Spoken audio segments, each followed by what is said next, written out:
안녕하십니까. 출판문화원과 중앙도서관이 함께하는 제17차 저술 강연을 시작하겠습니다.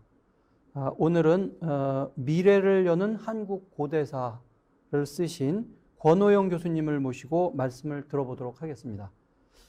먼저 우리 권오영 교수님을 소개해 드릴게요. 우리 존경하는 권오영 교수님께서는 서울대학교 인문대학 국사학과를 졸업하고 같은 과에서 석사학위와 박사학위를 받으셨습니다. 국립중앙박물관 학예연구실 고고부 소속 학예연구사, 동아대학교 사학과 교수를 거쳐서 한신대학교 한국사학과에서 교수로 근무하셨으며 이때 부속 박물관장을 역임하셨습니다. 현재 서울대학교 인문대학 국사학과 교수로 재직하며 부속 박물관장을 맡고 계십니다. 주 연구 분야는 한국 고대의 국가 형성과 사회구조, 무덤과 취락, 유라시아 교류 등에 걸쳐 있습니다. 그리고 백제왕성인 서울 풍납도성의 발굴 조사를 주도하셨고 2009년 이후에는 아제르바이잔, 카자흐스탄, 러시아 연방 내 투바공화국, 베트남 등지 이렇게 광범위한 지역을 다니시면서 해외 유적 조사를 추진하고 계십니다. 그러면 우리 권오영 교수님 모시고 말씀을 들어보도록 하겠습니다. 예. 네. 우리 주경철 교수님이야말로 제가 존경에 맞이하는 선배님이시고요. 그래서 이렇게 좀 제 조사를 다 해주셔가지고서 저도 깜빡깜빡하던 내용들을 다 소개를 해주셨습니다. 제목이 이제 고대사 연구와 해외 조사. 저는 이제 국사학과에 있습니다. 그래서 많은 분들이 국사학과에 있는 교수가 웬 해외 조사냐 이런 의문을 가지실 것 같아서 저의 변명 아니면 변명, 해명 그런 내용이 주로 될 것 같습니다. 그 다음에 이제 제가 드릴 말씀은 이제 머릿말하고 매진말을 빼고 나면은 모두 5개의 장으로 구성되어 있습니다. 이게 역사 연구자들이 어떤 강박관념 같은 게 반드시 머릿말, 매진말을 넣어야 된다는 이런 강박관념이 있어서 총 7개의 장으로 구성되어 있고 그 중에 두 번째 장이 몽골, 세 번째 장이 아제르바이잔, 네 번째가 카자흐스탄, 다섯 번째가 러시아 내에 있는 투바 공화국, 그리고 여섯 번째 장이 베트남. 이렇게 몽골서부터 베트남까지 좀 여행을 좀 가볼까 합니다.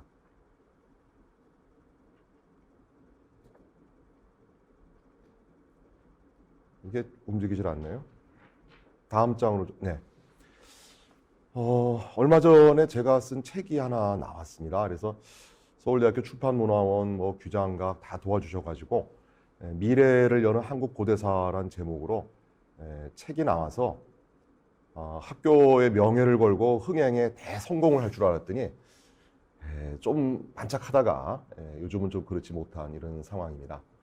그리고 또 중앙도서관이 기회를 주셔서 제가 어떤 문제의식을 가지고 어떤 내용의 책을 썼는지 그런 내용들을 좀 말씀을 드리겠습니다.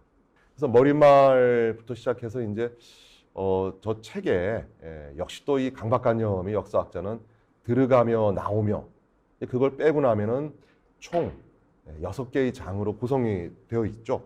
저 중에 이제 잘 보이시는지 모르겠지만 화살표로 제가 5개를 붉은색을 해놨습니다. 아직 이 부분이 아닙니다. 지금 앞으로 가야 되는데. 아니요. 네. 제가 하겠습니다. 예. 예. 이 책의 목차에, 죄송합니다. 좀 아주 왔다 갔다 있습니다. 5개의 화살표가 있습니다. 그래서 이 5개의 화살표가 오늘 제가 말씀드릴 해외 조사에 관련된 그런 내용들입니다. 그럼 저 책에서 무엇을 주장하느냐? 제가 직접 만든 내용이니까 약간 좀 허접합니다. 저렇게 아름다운 장미꽃을 피우기 위해서 고대사 연구자들은 이 삼각대, 3개의 다리를 이용해서 꽃을 피운다라는 저의 그동안에서 신념의 표현인데 조금 좀 허접하긴 합니다. 그래서 일단은 고고학적인 자료를 적극적으로 활용해야 된다. 왜냐? 이제 문헌 자료는 이제 거의 다 활용을 했기 때문에 더 이상 어떻게 문헌 자료에 기대할 부분이 없습니다. 반면에 고고학적인 자료는 1년에 대한민국 영토 내에서 2,000건의 발굴 조사가 이루어지고 있거든요. 그래서 거기서 나온 물질 자료를 적극적으로 활용해야 된다는 것이 저의 평상시의 어떤 신념입니다. 또 하나는 이제 눈부시게 발전하는 의학이나 자연과학, 공학, 그러한 연구 성과와 방법론을 역사학자, 한국 고대사학자가 수용을 하게 되면은 그전에는 꿈도 꿀 수 없었던 새로운 분야, 아니면 깊은, 아니면 눈에 보이지 않는 그런 세계로 우리가 갈 수 있기 때문에 저는 뭐 이른바 학재간, 융복학, 자연과학이나 의학에 대한 이런 부분에 항상 저와 함께 연구하는 분들과 손을 잡고 그런 연구를 하고 있습니다. 또 하나는 그저 우리 한국사만 봐서는 안 된다. 그래서 비교사적인 시각을 통해서 시야를 확대할 필요가 있다. 그래서 저 세 개의 다리 중에 오늘은 저 오른쪽에 있는 비교사적 시각을 통한 시야의 확대라고 하는 저 문제의식을 가지고 제가 그동안 조사를 해왔던 유적들을 좀 소개해서 사진은 많이 있지만 그렇게 뭐 복잡한 이야기 없고 주로 그냥 즐겁게 보실 수 있는 사진 위주로 말씀을 올릴까 합니다. 한국 고대사 연구에 해외 조사가 왜 필요한가라고 하는 문제의식 갖고 이제 말씀을 드린다 했습니다. 여기서 분명히 다시 구분할 부분이 해외의 일반적인 조사하고 발굴 조사를 혼동하시는 분들이 많으세요. 심지어 뭐 우리 인문대학에서도 그런 분들이 많이 계십니다. 제가 한 3, 4일 해외 갔다 오면은 또 발굴 갔다 왔느냐. 근데 전혀 그것은 그렇지 않습니다. 사진에 보시는 것처럼 몇 년 전인데 12월 달에 그 얼어붙은 아무다리아 강을 답사하느라고 우즈베키스탄 지역을 정말 혹한의 영하 한 20, 30도 되는 추위에 일주일 정도 조사했던 저런 것은 그냥 해외 조사입니다. 저건 발굴 조사가 아닙니다. 발굴 조사는 조직이 있어야 되고 돈이 있어야 되고 절차를 밟아야 되고 해당 국가의 허가를 받지 않으면은 이게 도굴입니다. 독립운동사 하시는 한 원로 교수님이 저에게 예전에 본생 빨리 저 우리 배 타고 연해주에 가서 독립운동 관련된 유적들 발굴하고 옵시다. 제가 설명을 아무리 드려도 그러려면 러시아 측과의 협의도 이루어져야 되고 또 돈도 준비해야 되고 조직이 있어야 되고 포크레인 준비해야 되고 숙소가 있어야 되고 그런 부분이 따르지 않는 조사는 그건 뭐 아무 때나 갈 수 있죠. 지금도 당장 내일 일본에 가서 큐슈 지역의 박물관을 조사하고 온다. 이건 그냥 해외 조사지만 제가 드리는 말씀은 최소한 한 달, 길게는 몇 년간 그리고 조직을 갖추어서 이루어지는 그런 발굴 조사만 말씀을 드리겠습니다. 그동안 뭐 저만이 아니라 국내 기관이 수행한 해외 조사가 아주 많이 있습니다. 그래서 제가 이렇게 분류를 해봤습니다. 그랬을 때 우리 한국사를 연구하는 데 직접적인 관련을 갖는 이런 유적들은 중국에도 있고 일본에도 있고 러시아에도 있죠. 근데 중국에 있는 우리 고구려나 고조선 유적을 우리가 조사하는 것은 현재는 쉽지 않습니다. 앞으로 이제 세월이 좋아지면 가능하겠지만 쉽지 않습니다. 반면에 러시아 영토 내에 있는 연해주 지역의 옥저나 발해 유적 조사는 서로 양국 간의 합의에 절차를 밟아서 공동으로 조사를 많이 했습니다, 이미. 사진에 보시는 저 윗부분은 발음이 어렵죠. 스타로렌체스코에라고 하는 연해주에 있는 발해의 토성이에요. 저런 조사를 국립문화재연구원, 국가기관이죠. 그리고 러시아 연해주에 있는 각급 기관이 함께 손을 잡고 MOU를 맺고 절차, 비용은 어떻게 나누고 들어가는 인적 구성원들은 어떻게 구분할 것인지 이런 것을 다 사전에 협의를 해서 조사를 하는 것입니다. 또 하나는 직접 관련은 없더라도 우리 한국사 연구하는 데에 도움을 줄 수 있는 간접적으로 필요한 그런 유적들이 있습니다. 그런 유적은 몽골에도 있고 카자흐스탄, 우즈베키스탄, 베트남, 이란, 아제르바이잔 이런 지역들에 다 있죠. 대표적인 예가 이제 뒤에 사진을 보시겠지만 몽골에 있는 흉노 유적을 우리가 한국 고대사를 연구하는 데 흉노 유적이 필요하니까 몽골과 대한민국의 기관들이 함께 손을 잡고 발굴을 하고 있습니다. 그 외에도 이제 제가 오늘 보여드릴 카자흐스탄 지역, 그 다음에 이제 베트남 지역, 이런 지역도 있습니다. 반면에 아직까지는 우리가 이런 생각을 못하지만 정말 우리가 문화적으로 선진국이 되려면은 한국사와 무관하더라도 세계사적으로 인류사적으로 소중한 유적이면은 우리 한국사와 관련성이 없다 하더라도 우리가 우리의 예산과 조직을 투입해서 조사를 해야 됩니다. 근데 아직까지는 이제 우리가 이런 인식은 못 갖고 있죠. 왜? 우리가 너무 이제 지나치게 우리 민족 제일주의, 우리 역사 연구의 목적은 우리 한민족의 위대함을 밝히는 이런 쪽에 심어져 있기 때문에 우리가 중남미에 가서 페루 지역 가서 조사한다. 아마 그런 건 예산 지원이 아마 안 될 겁니다. 당장 국회에서 지금 무슨 짓 하느냐. 이런 게 가능해지면은 정말 우리가 요즘 K자 붙여서 K-팝, 뭐 K-컬처 다 하지만 저는 학문 세계에서도 우리가 K자 붙이는 이런 성과가 정말 세계 각지에서 번지기를 기원하고 뭐 저도 이제 그런 노력을 이제 해야 되겠죠. 근데 이런 조사는 사실은 고고학만이 아니라 역사학, 문화인류학, 민속학, 민족학 같이 가야 됩니다. 저희가 이제 연해주 지역을 조사할 때 이제 그 지역의 소수 민족이 이제 우대기족이라고 하는 그런 분들이 우리 이제 민속촌 같이 운영하는 박물관에 가고 왔어요. 그러니까 저런 걸 보면서 우리 선사시대나 우리 삼국시대의 가옥구조, 디딜방아, 아니면 샤만의 모습, 아니면 붓두막과 화덕과 구들 이런 모습들을 보면서 야 이게 역사학자, 고고학자만이 아니라 인류학자가 앞으로 같이 가야 되겠다. 민속학자가 같이 가야 되겠다. 이제 이런 생각을 하고 있습니다. 그래서 오늘 이 화면을 보시는 인류학이나 민속학, 민족학 그런 연구자들은 저와 함께 좀 같이 가주시기를 제가 부탁을 드리겠습니다. 자, 이제 그러면은 첫 번째로 몽골 지역에 대한 조사. 사실은 이 몽골 지역에 대해서는 국립중앙박물관 그리고 국립문화재연구원이 정말 오랜 기간 동안 공을 들여서 이제 몽골의 연구자들과 마음이 통했어요. 그래서 국내에 있는 학자가 몽골 지역 조사에 완전히 청춘을 다 바쳐서 최근에 바로 금년입니다. 몽골의 대통령으로부터 최고의 훈장까지 받았어요. 현재 지금 국립부여박물관 관장으로 계신 윤영원 관장님이 자신의 학문적인 열정을 몽골 조사에 쏟은 덕분에 그분 지금 보면 지금도 이렇게 훈장을 딱 차고 다닙니다. 자랑스러운 것이죠. 몽골 조사에 초석을 놓았던 그런 분들입니다. 이 몽골의 흉노 조사가 왜 우리에게 필요하냐? 한국 고대사 연구에 필요하기 때문에 그랬습니다. 지금 보시는 사진은 흉노 쪽에 목관묘 안에 인골이 잘 남아있는 모습도 있고 저는 목관묘를 찾기 위해서는 지상에서부터 땅을 파고 들어가야 되죠. 그래서 그 지상에 저렇게 돌로 만들어져 있는 표지를 보고 저 부분을 파고 들어가는 거예요. 그리고 아래에 있는 모습은 제 모습과 몽골 지역의 고고학자의 모습인데 저기 가면은 양고기를 많이 먹잖아요. 주식이 양이니까.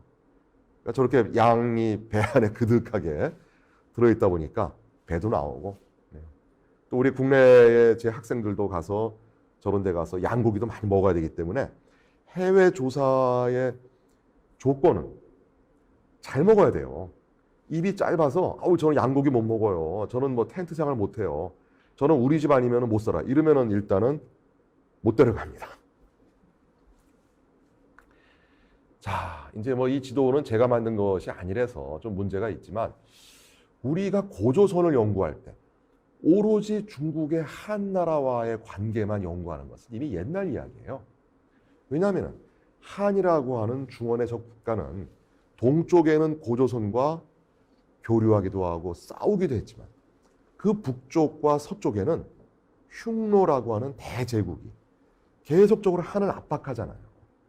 그리고 한의 서쪽에는 오손, 월지, 사카 이렇게 불리는 또 다양한 종족들이 흉노와 교섭하기도 하고 한과 교섭하기도 한단 말이죠. 그리고 한의 서남쪽으로 오면은 지금 미얀마 지역의 퓨라고 불리는 또 다른 종족과 고대 국가가 있었고 지금의 운남 지역에는 한족과는 무관한 저 지도엔 디안이라고 나오는데 전족들이 달성한 초기 국가들이 있단 말이죠. 그리고 이제 현재의 중국의 광동, 광서, 베트남 북부에는 남원이라고 하는 독자적인 국가가 있었고 지금의 중국의 복건성 일대에는 민월이라고 하는 세력이 있어요. 그러니까 저 지도를 보시면은 우리만 한과 싸우면서 외로운 싸움을 한 것이 아니라 한이 있고 동쪽에는 고조선, 동남쪽에는 일본, 북쪽과 서쪽에는 흉노, 그 외에도 오손, 월지, 강거, 사카, 퓨, 디안, 남월, 민월이 다 한을 포위하고 있습니다. 이런 지도를 본다면은 우리가 고조선을 연구한다고 해서 오로지 고조선만 볼 것이 아니라 이 시기에 흉노는 어땠는지 그리고 고조선과 비슷한 운명을 받는 남월은 어떤지 비교할 수가 있잖아요. 이런 이유 때문에 흉노 지역 조사를 해야 되는 거죠. 네. 그래서 이제 최근에 몽골의 체르이틴 저라고 하는 흉노 무덤을 조사를 하는 광경입니다. 우리 젊은 학생들이 가서 같이 양고기도 먹고 저 텐트 치고 같이 살고 또 몽골의 젊은 학자들과 함께 같이 한 달간 조사하면서 정말 민간 어떤 우호적인 관계도 친해지고 나중에 또 페이스북하고 또 서로 초청하고 이런 모습을 보입니다. 저 유적 조사는 학술적으로도 의미가 컸습니다. 대개 이제 몽골의 이제 최전성기 흉노의 최전성기는 대개 기원 전 3세기, 2세기라고 문헌적으로는 이야기하지만 실제로 몽골 지역에서 발굴 조사된 흉노 무덤은 지금까지는 다 기원 후 1세기 이후예요. 괴리가 생긴 겁니다. 그래서 여기에 대한 설명도 많았어요. 그런데 땅 파면 나옵니다. 저 체르이틴 저라고 하는 저 유적 조사를 몽골의 최고 담당자는 몽골뿐이에요. 그런데 서울대학교 박사예요. 서울대학 고고미술사학과에서 박사학위를 취득하고 현재 몽골에서 흉노 조사에 가장 최전선에 있는 에릭 젠이라고 하는 분이에요. 저분하고 국내에 있는 여러 기관들이 함께 발굴한 결과 기원전 3세기, 2세기에 해당되는 저 무덤이 흉노의 전성기 때의 무덤이라 이걸 밝혀냈거든요. 그래서 저 조사가 한 몇 년 전에, 한 2, 3년 전에 몽골에서 아주 그 상을 주는 최우수 발굴 조사에 선정이 됐어요. 경사죠. 우리와 몽골 측의 경사입니다. 저런 사진 보면은 좀 마음이 좀 떨리지 않으세요? 탁 몽골의 빠오를 치고 거기에 우리 대한민국의 태극기와 몽골 국기를 나란히 전시를 하고 우리 대한민국의 젊은 학자들과 몽골의 젊은 학자들이 한 달 동안 같이 생활하면서 또 뭐 같이 또 고통도 나누고 또 즐거운 시간도 갖고 너무너무 즐겁습니다. 그리고 오른쪽 위에 있는 사진은 흉노의 무덤은 우리만이 아니라 러시아 학자, 미국 학자 많이 팠거든요. 우리는 새로운 유적에 도전하자. 흉노는 이제 유목기마민족이니까 성이 없는 줄 알았어요. 성. 토성이 있는 거예요. 그래서 그 토성 조사를 시작을 했습니다. 대한민국과 몽골 팀이 함께 흉노의 토성을 조사했는데 2019년 하니까 뭔가 떠오르시죠? 저 조사 한 번으로 끝나고 그 다음부터 코로나 사태로 제 해외 조사는 다 2019년에 끝나 있습니다. 2020년부터 거의 3년간 지금 코로나로 인해서 해외 못 나가면서 끝나 있고 다시 시작해야죠. 이번 겨울부터. 자, 이제 두 번째는 이제 아제르바이잔으로 갑니다. 아제르바이잔 생소하죠. 아직도 생소합니다, 우리에게. 여러 번 이야기해야 됩니다.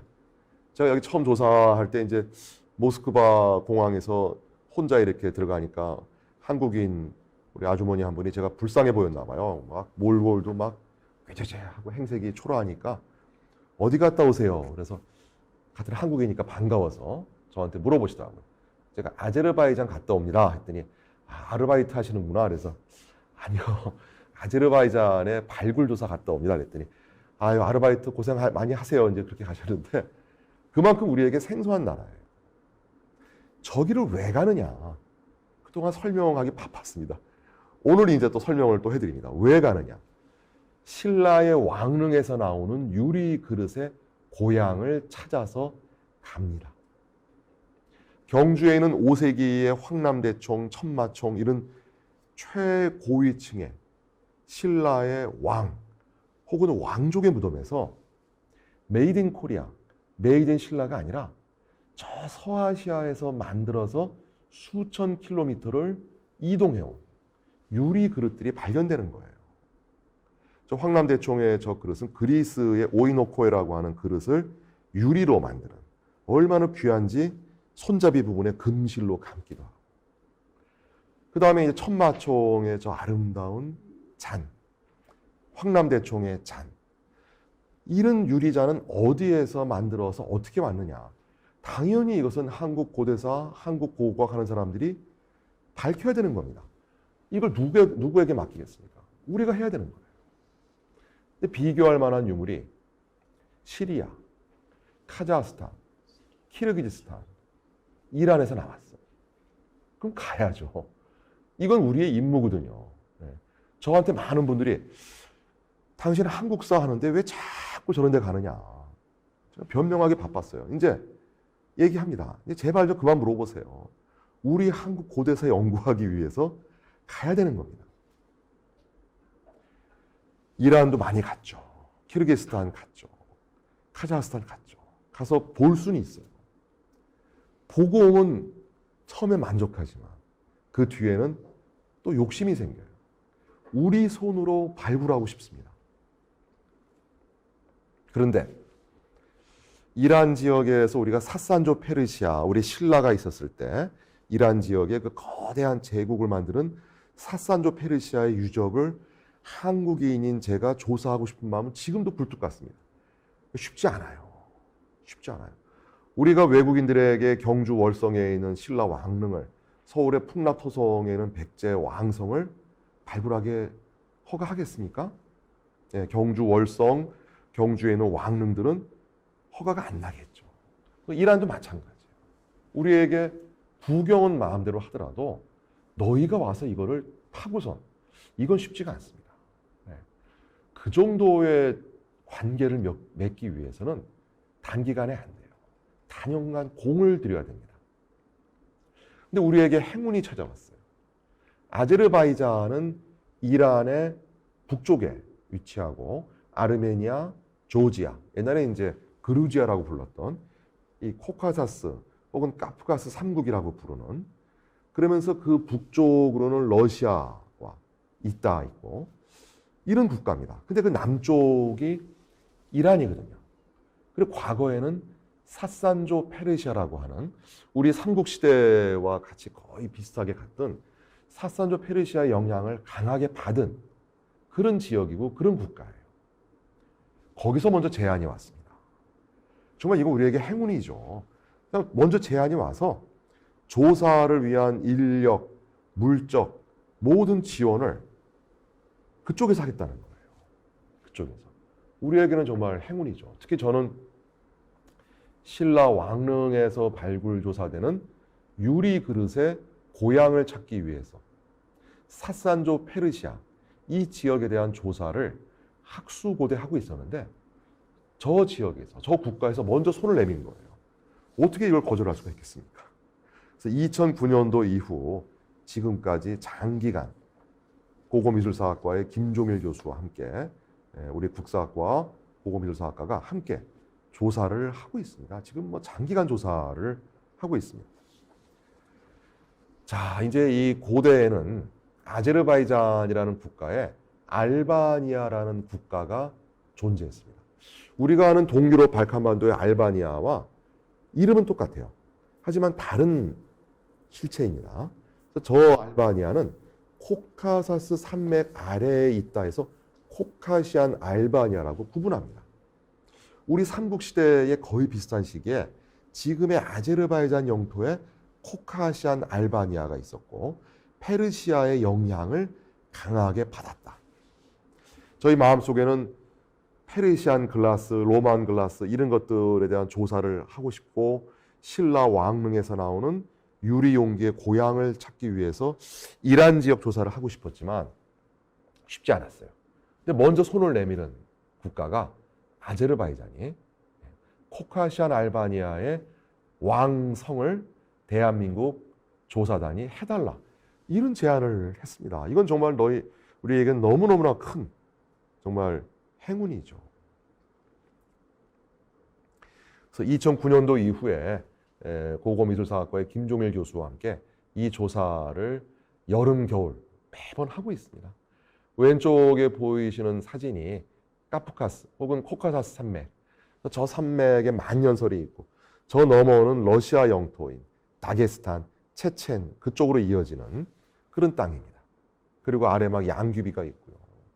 젖과 꿀이 흐르는.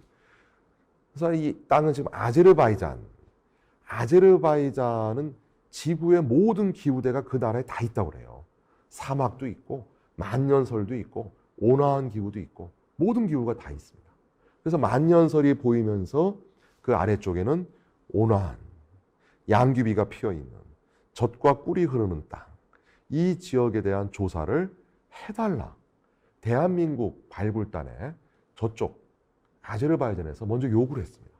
우리에겐 큰 행운이죠. 그래서 그 조사를 계속 해오고 있는데 그쪽도 목적이 있겠죠. 우리도 목적이 있습니다. 저의 목적은 사산조 페르시아 유적 조사를 하고 싶지만 직접 이란에 들어갈 수가 없으니까 사산조 페르시아의 영향을 강하게 받은 저 지역 조사를 시작한 것이죠. 그래서 오른쪽 위에 보이는 그 시기에 이 가옥 구조, 코카시안 알바니아라고 불리는 그 당시의 고대 국가입니다. 그런 가옥 구조. 그 다음에 왼쪽 아래에는 장방형으로 쭉 이루어지는 토성. 그다음에 오른쪽 아래에는 캐러반들, 대상들의 숙박 장소. 이런 부분을 우리 대한민국 팀과 아제르바이잔 팀이 함께 조사를 한 것이죠. 여기에 총 투입된 우리 대한민국 측의 연구원 한 150명 됩니다. 정말 장기간 아주 모범적으로 이루어진 아주 그런 조사입니다. 또 시작할 겁니다. 그래서 이제 그 구역을 우리가 섹션 A, B, C, D 구분해서 파다 보니까 중세도 나오고 그 앞식이 고대도 나오고 집자리, 우물, 가마, 무덤, 그 다음에 뭐 토기를 만들던 그런 시설, 그리고 카나트라고 하는 지하의 이렇게 수로 등등 정말 다양한 유적을 우리 한국팀이 발굴 조사를 해서 저 유적이 현재는 우리 경주 월성이나 서울의 풍납토성처럼 아제르바이잔의 고대사를 상징하는 그런 상징적인 유적이 되어서 학생들이 답사를 꼭 와야 되고 아제르바이잔을 방문한 외교 국가 원수들은 저 지역 가서 또 설명을 또 듣기도 하고 뭐 이런 관광 명소이자 국가의 자존심이 되는 저런 유적을 저희 한국팀이 조사를 했다. 할만하잖아요. 청춘을 이거 뭐 바칠 정도의 유적이 됩니다. 저는 이런 조사하면서 정말 열심히 했는데 공짜는 없습니다. 그 공짜가 왜 없는지는 이제 뒤에 보여드리겠습니다. 카나트라고도 부르고 카레즈라고도 불리는 지하에 이렇게 깊게 들어가서 수로 관정이 쭉 있죠. 중국도 있고 왜 물이 증발하니까 지하로 되는 수로입니다. 지하 몇 미터 들어가야 돼요. 저 우리가 들어갔습니다. 저 무너지면은 그냥 끝나는 겁니다. 우리 불쌍한 사람들이에요. 저런 거 우리가 팝니다. 그래서 다 유서 쓰고 우리 몸에다가 다 이렇게 줄 묶어서 이렇게 묻히면은 빨리 끌어당기게. 쉽지 않죠, 그래도. 아직까지 그래도 다친 사람은 저 하나밖에 없습니다. 우리 150명 발굴단은 다행히 크게 다치지 않아서 정말 다행입니다. 그래서 저는 지하 수로, 카레즈, 카나트라고 불리는 수로가 이어지는 모습도 조사를 했고, 그 다음에 가운데 홍옥수는 사산조 페르시아의 인장도 우리가 조사를 했고, 그 다음에 이제 오른쪽에는 사진은 이제 이슬람이 들어온 이후에 항상 몸을 정결하게 씻어야 되는 그런 목욕탕도 조사를 하면서 저 지역의 고대부터 중세 시기에 쭉 해당되는 유적을 우리 한국팀이 조사를 했다라는 것이죠. 그래서 아제르바이잔을 대표하는 중요한 유적이 되어서 해외 사절단이 오더라도 꼭 저기를 방문해야 되는 그런 장소를 우리 대한민국과 아제르바이잔 팀이 공동으로 조사했다. 할만하잖아요. 우리가 이제 사실은 또 이제 과학기술이 발달돼 있습니다. 그래서 GPR이라고 해서 우리 뭐 렌트겐 사진이나 아니면 병원에서 이제 이렇게 그 피부를 이렇게 절개하지 않더라도 속을 다 볼 수 있는 그 렌트겐 사진처럼 땅 속을 파지 않고 그 땅 속에 있는 지하의 유적 상태를 볼 수 있는 이런 기술은 우리 대한민국에 앞서 있습니다. 그래서 국가기관인 국립문화재연구원이 또 도움을 주셔서 GPR 조사를 실시했어요. 그래서 이제 보시면은 왼쪽에 이렇게 바둑판처럼 파놓고 한 10년 이상 판 부분이 저거밖에 안 되는데 GPR 조사를 쫙 해주니까 지하에 도로가 있고 무엇이 있는지를 다 볼 수 있는 거예요. 엑스레이 찍은 거예요. 또 더 깊은 층을 파보니까 또 저런 시설이 있고 이제 저런 사전에 그 예측되는 정보를 가지고 조사를 들어가게 되면은 훨씬 더 효과적이겠죠. 그래서 우리가 조사를 하면서 국가기관의 도움도 받아서 저런 조사를 실시를 하고 있습니다. 그와 함께 우리 또 대한민국에 또 이런 IT가 강하잖아요. 그래서 저런 데 가서 성벽을 딱 절개한 다음에 이걸 뭐 그리고 하는 것이 아니라 3D 스캐닝을 쫙 했습니다. 그래서 이제 국내의 많은 기관들이 도와줘서 성벽을 쭉 절개해서 처음 만들어진 시점은 이렇고 뒤에 증개축을 하고 또 각각의 그 시기를 과학적으로 증명을 해서 이 성벽이 마치 한국의 경주월성, 서울 백제 풍납토성처럼 아제르바이잔을 대표하는 그러한 관광 명소가 돼서 많은 분들이 이 지역을 방문하게 되는 그런데 우리가 또 일조를 한 것이죠. 그래서 왼쪽 위에 보시는 것은 우리가 발굴한 뒤에 그 지붕을 씌워서 아제르바이잔 학생들에게 고대사에 대한 교육, 고고학에 대한 교육, 관광 자원, 그리고 이제 외교 무대, 외교 사절단이 오면은 꼭 여기를 모시고 가는 거예요.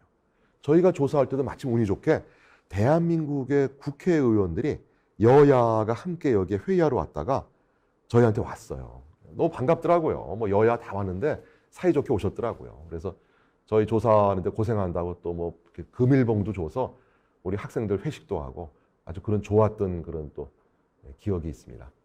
그리고 국내의 기술에 의해서 저 성벽 절개한 부분을 단단하게 고정시켜서 허물어지지 않게 만들어 놓고 그 위에 지붕을 씌워서 아주 효과적으로 관광 자원으로 활용하고 있습니다.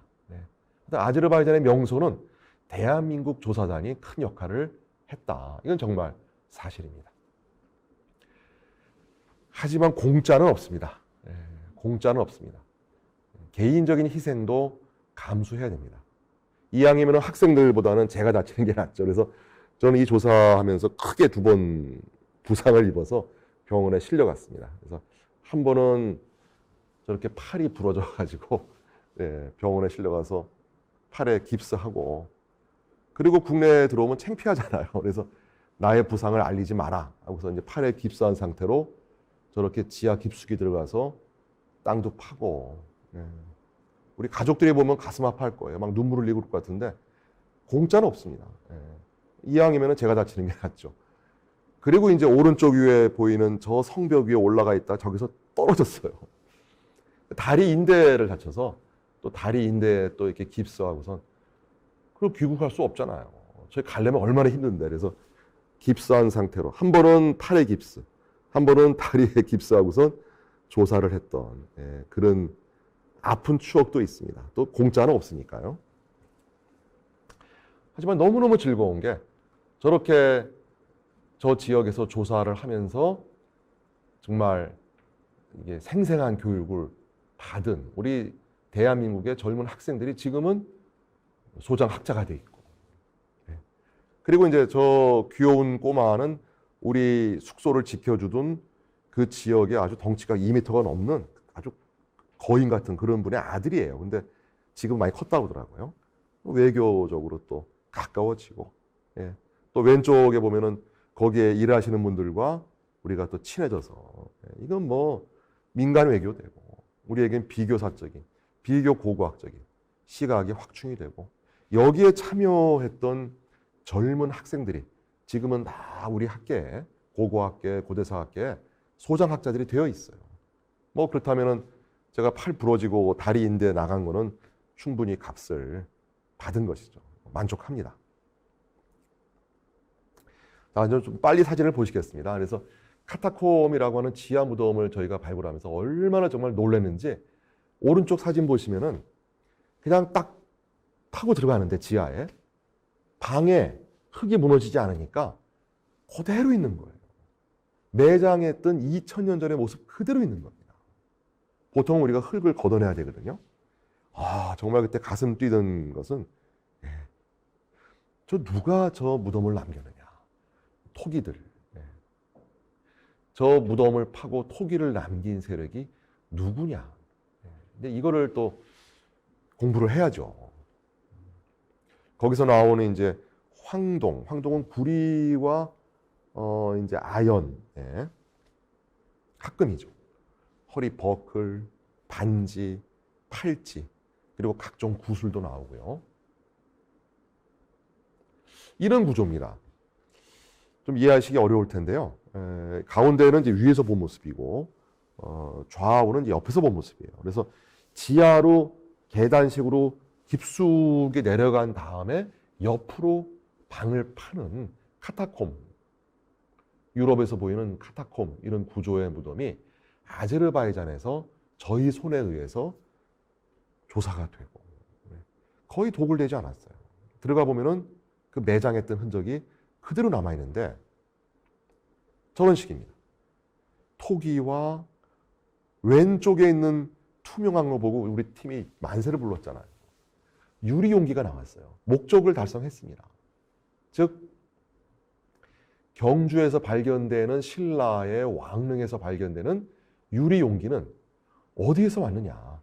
이걸 찾기 위해 저희가 헤맸는데 아제르바이잔에서, 카타콤에서 유리 용기를 저희 손으로 발굴했습니다. 그래서 막 만세 불렀던 기억이 납니다. 그래서 거기서 나온 무기들, 화살촉, 누구냐? 이게 누구냐? 이제 그때 공부를 해야 되죠. 보았는데 이 사람들이 키가 한 뭐 180cm 막 엄청 커요. 그리고 머리를 이 장두, 앞뒤가 길고 이게 눌러서 편두를 했어요. 편두. 공부해 보니까 아제르바이잔 지역에 침략했던 알란, 사르마티아 이런 유목민들의 특징이에요. 그러니까 우리가 알란족의 무덤을, 카타콤을 발굴한 거예요. 대한민국 팀이. 공부해야죠. 제가 전공은 한국사지만 공부해야죠. 또 만세를 불렀습니다. 이 알란족의 부부가 카타콤에 묻혀 있는데 남자는 키가 한 2m가 넘죠. 장신이죠. 무릎에는 쇠로 된 큰 칼을 그냥 무사해요. 그 부인은 키가 좀 아담한데 둘이 아주 사랑했나 봐요. 남자가 이렇게 부인의 뺨을 어루만지면서 두 분이 죽어서 묻혀 있어요. 그것도 멋지지만 저희에게는 그 머리맡에 있는 유리 드디어 찾은 거예요. 황남대총에서 나오는 왼쪽에 있는 저런 유리 용기에 고향을 찾고 저희 발굴단이 막 만세를 불렀던 그런 기억이 있습니다. 자, 내친김에 이제 쿠르간이라고 불리는 거대한 무덤에 우리가 또 도전했습니다. 그래서 보이시는 저렇게 8분법으로 팠다가 다시 또 4분법으로 줄여서 쿠르간이라고 하는 청동기 시대 큰 무덤을 조사했더니 또 저런 인골도 나오고 그런 기억이 납니다. 이런 쿠르간 조사를 한 김에 이제는 카자흐스탄으로 또 가자. 그래서 카자흐스탄에 몇 년 전에 국립박물관에서 황금인간전을 했던 바로 저 황금인간이 나왔던 카자흐스탄의 이식 쿠르간을 조사하고 싶은 마음이 막 생기는 거예요. 또 갔습니다. 가서 뜸을 들이고 바로 이 땅이에요. 세미레치에라고 불리는 땅은 바로 키르기즈스탄, 카자흐스탄, 중국의 신장 지역이 만나는 천산산맥의 서편 지역, 북편 지역, 이 지역이 됩니다. 이 지역을 우리가 조사하자. 또 이제 몇 명이 의기투합해서 갔습니다. 왜 여길 파느냐? 시간적으로는 우리보다 훨씬 빠르지만 카자흐스탄에 있는 이식 쿠르간은 대규모 무덤을 말합니다. 그 무덤의 구조와 유물이 우리 경주의 신라의 왕릉인 황남대총과 흡사한 점이 많은 거예요. 물론 시간차가 있으니까 똑같지는 않아요. 하지만 구조와 유물이 너무 비슷한 거예요. 그럼 우리는 신라 고고학을 하는 입장에서 관심을 가져야 되죠. 왼쪽이 황남대총, 오른쪽은 카자흐스탄의 이시쿠르간. 또 조사했습니다. 그래서 우리가 또 공동조사를 2군데를 했어요. 세미레치의 제티수라고 불리는 그 지역, 아까 사진에 나왔던 이 지역을 조사했는데 여기는 사카족, 그 다음에 오손족들의 무대입니다. 조사를 했습니다. 저는 무덤들이 경주에서 보이는 신라 왕릉과 너무 비슷한 거예요. 그래서 조사를 하다가 지금 중지되어 있는데 이런 겁니다.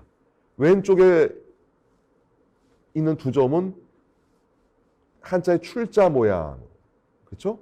왼쪽 위는 신라 금관이고 금동관이고 아래는 데드마스크인데 저게 카자흐스탄에 있는 이 쿠르간이라고 하는 큰 무덤에서 나온 거예요. 그리고 오른쪽 위에는 우리 황남대총에서 나온 새가 날개를 활짝 편 모양의 장식이에요. 오른쪽 아래는 역시 카자흐스탄, 키르기스탄 이 지역에서 나오는 유물이에요. 무언가 우리 신라의 황금 유물과 비슷한 점이 있다. 밝혀봐야 되겠다.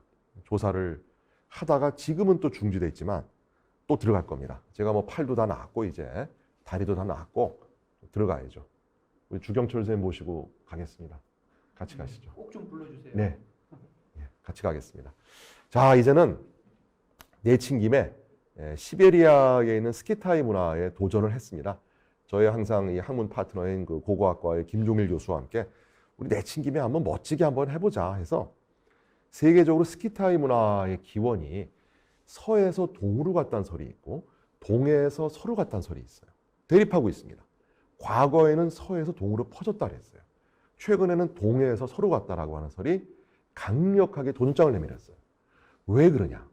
바로 이 지역의 발굴 때문에 그렇습니다. 이 지역이 어디냐?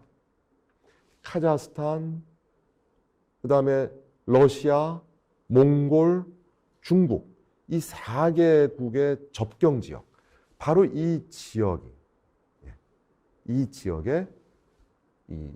바로 동쪽에 있는 지금 희질이 있고 이렇게 빨갛게 점이 있는 그 지역에서 스키타이의 가장 이른 시기에 무덤이 나왔어요.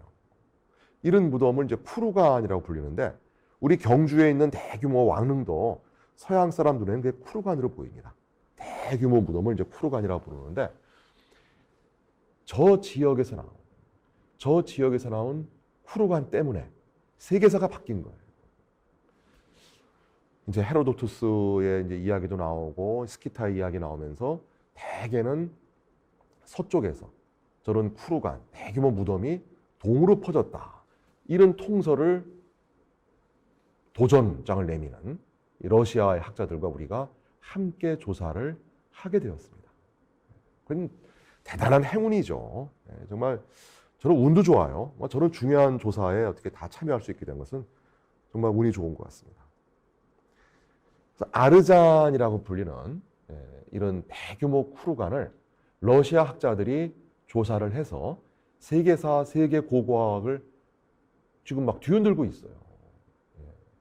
저는 스키타이의 쿠르간이 우리가 아는 저 흑해 연원보다 더 이른 시기의 유적들이 여기에 있다. 이런 도전이거든요. 여기에 우리가 참여했습니다. 기원전 막 8세기 헤로도투스에 나오는 역사보다 더 시기가 올라가는 스키타이적인 요소에 무덤과 유물이 여기서 나오는 거예요. 근데 이 시기는 저같이 한국사를 공부하는 입장에서는 역시 딱 느껴지는 게 고조선이 있던 시기거든요. 그래서 저는 이제 그게 관심이 있었죠. 그래서 여기에 또 뛰어들었습니다. 저렇게 쭉 이제 동글동글한 것이 하나하나가 다 쿠르간이에요. 대규모 무덤이에요. 그래서 저 왼쪽 위에 보이는 가장 왼쪽에 큰 쿠르간이 칭게테이 쿠르간이라고 불리는 무지무지 큰 무덤이에요. 저걸 러시아 학자들이 조사하고 있어요. 우리가 가서 같이 합시다. 그랬습니다. 처음에는 뭐 왜 같이 합니까? 근데 우리가 이제 저런 대규모 무덤을 조사한 경험도 있고 또 우리가 국내에 초청을 해서 경주로 모시고 가서 대한민국의 이런 대규모 무덤 조사는 세계 최고 수준이다. 설득을 시켰어요. 그래서 그다음부터 우리도 참여하게 되었습니다. 2018년도부터 칭게테이 쿠르간을 한국팀이 조사를 하게 되었습니다. 멋지잖아요. 그 칭게테이 쿠르간에 있는 스키타이족의 왕은 아직까지 우리가 그 왕이 묻혀 있는 데는 못 들어갔어요. 주변에 그 왕을 모시던 순장된 사람들의 무덤만 지금 파고 있어요. 들어가야 되는데 또 코로나 사태, 그 다음에 또 러시아와 또 우크라이나의 전쟁 이런 문제 때문에 잠시 우리가 지금 쉬고 있습니다. 다시 들어가야 됩니다. 또 들어갈 겁니다.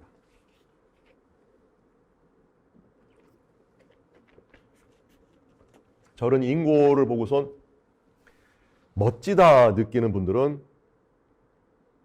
제가 하는 직업을 하면 되고 못하겠다 하면 다른 거 하시면 됩니다. 그래서 역사학 쪽도 분야가 많으니까 저런 거를 안 파도 되는 직업도 있고 하니까 너무 고민하지 마시고요. 저 꿈에 나타날 것 같은데 좀 무섭네요. 아름답잖아요. 예, 아름답습니다. 예. 아름답습니다. 그래서 주경철 교수님은 이거 파지 마시고 저희가 파겠습니다. 네. 그래서 이제 우리와 러시아와 이제 폴란드 팀들이 함께 사진도 찍고 우위를 다지고 또 러시아의 젊은이들과 함께 저렇게 찍었는데 참 그 전쟁이 빨리 끝나서 더 이상의 희생이 없기를 바랍니다. 이제 지금은 저희가 못 하고 있어요.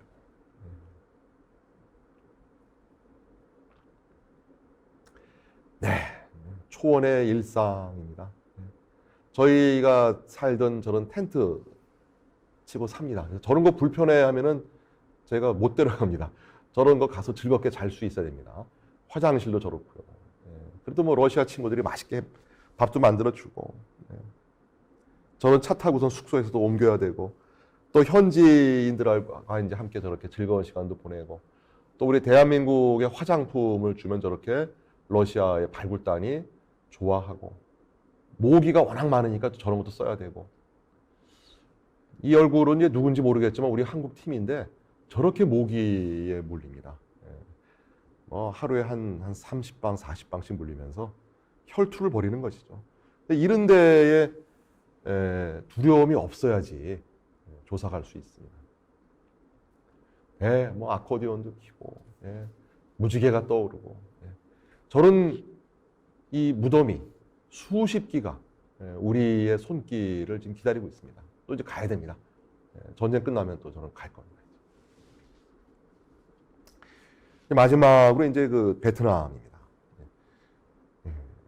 동남아시아에도 이제 우리 친구들이 있거든요. 저는 이제 주로 백제를 공부하는데 백제를 공부하기 위해서 베트남 조사가 필요하다라는 겁니다. 왜냐? 백제 유적에서 이러한 작은 비즈가 뭐 수십만 점이 나왔어요. 수십만 점이. 근데 문제는 99% 이상이 메이드 인 코리아가 아니라는 겁니다. 메이드 인 인디아, 메이드 인 동남아시아예요. 그럼 뭐 어디냐? 이거를 찾으러 헤매고 있는 겁니다. 그 중에 이제 하나의 후보가 푸난이라고 하는 고대 국가가 있어요. 우리와 거의 비슷한 삼국시대와 비슷한 시기에 푸난도 고대 국가로 발전해요. 베트남의 남부와 현재의 캄보디아 이 일대. 그래서 이 푸난 지역의 유리구슬이 백제로 들어온 것이 아니냐 이제 이런 가설을 세우고 그걸 증명하기 위해서 답사하고 조사하는 이러한 여정입니다. 또 이제 메콩강으로 갑니다. 현재는 캄보디아와 베트남 영토로 이제 나누어져 있지만 푸난의 고대의 국가 푸난의 영토는 현재 베트남 남부와 캄보디아 일대에 해당되어 있습니다. 거기에 이제 중요한 유적들이 현재 캄보디아의 영토가 된 앙코르 보레이 그리고 베트남에 소속된 옥에오 그리고 또 캄보디아에 속해 있는 캄퐁참 이런 유적들이 중요한 유적들인데 욕심이 사람이 끝이 없는 거예요. 저기를 우리가 파봐야 되겠다. 저기를 파서 뭔가 우리 한국 고대사와 관련된 그런 부분을 찾자. 이런 욕심을 품게 됐습니다. 왜냐하면은 중국과 일본 측 사서에 우리 역사의 마한이나 백제가 바로 저 푸난, 한자로는 부남인데 교섭했던 기사가 있는 거예요. 제가 아무 근거 없이 뛰어든 게 아닙니다. 근거가 있어요. 중국의 진설한 책에 백제의 성왕이 푸난, 즉 한자로 부남이죠. 그 물품과 노예를 일본에 보내는 거예요. 중개무역을 한 거예요. 그럼 당연히 한국 고대사와 백제사를 하는 입장에서 의문을 품어야 되겠죠. 그게 당연히 정상이죠. 제가 이제 이 푸난 조사를 할 때 많은 사람들이 말렸어요. 너 왜 자꾸 그런 짓 해? 그냥 한국 고대사 해. 저는 한국 고대사 공부하기 위해서 한국 고대사 백제 성왕이 중개무역을 해서 일본 외에 팔은 푸난의 물품과 노예의 실체를 밝히겠습니다. 밝혔습니다. 푸난의 물품의 실체는 당시에 동북아시아에 널리 퍼진 고알루미나 소다유리다. 잠정적인 결론입니다. 근거 있습니까? 있죠. 네. 자, 좀 뜸을 들였습니다. 그래서 이제 하노이 호치민시의 국립박물관 가보니까 푸난의 수도였던 옥에오 지역에서 나온 로마의 금화를 전시하고 있고, 옥에오 유적에는 저게 바테산이라고 하는 산 주위가 옥에오 유적인데, 여기를 한번 내가 직접 파봐야 되겠다. 이런 좀 꿈 같은 생각을 해봤습니다. 근데 정말 뭐 월드컵 구호 같지만 꿈은 이루어진다. 제가 꿈을 꿔서 안 된 게 거의 없습니다.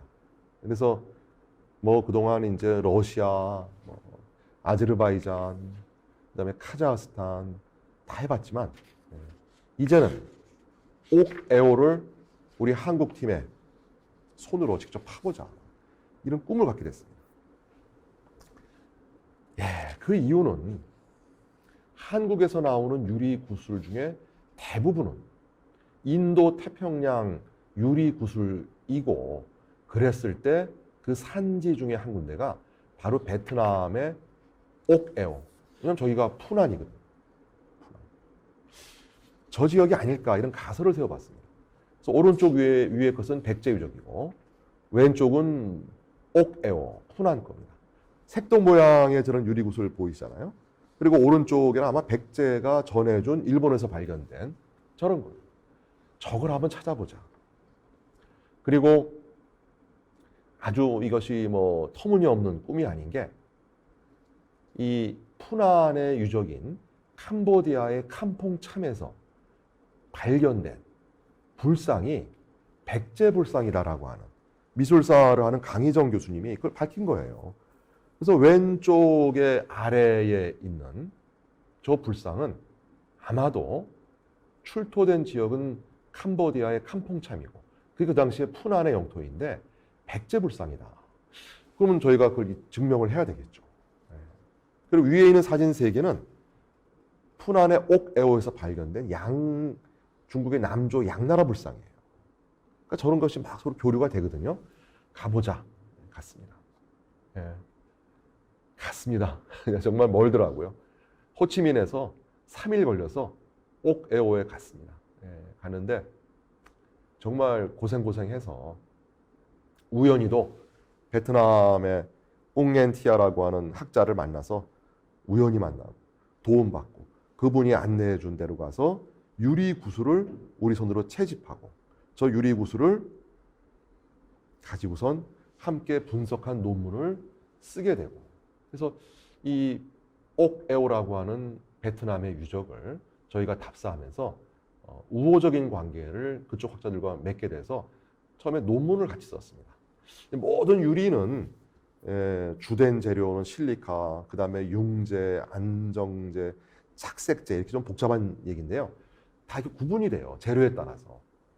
그런데 백제 유적에서 나오는 유리 구슬은 되게 동남아시아 거라고 추정을 했는데 고알루미나 Al2O3가 많은 유리구슬이에요. 저 산지가 어딜까? 저는 그것이 옥에오가 아닐까라는 가설을 세워봤어요.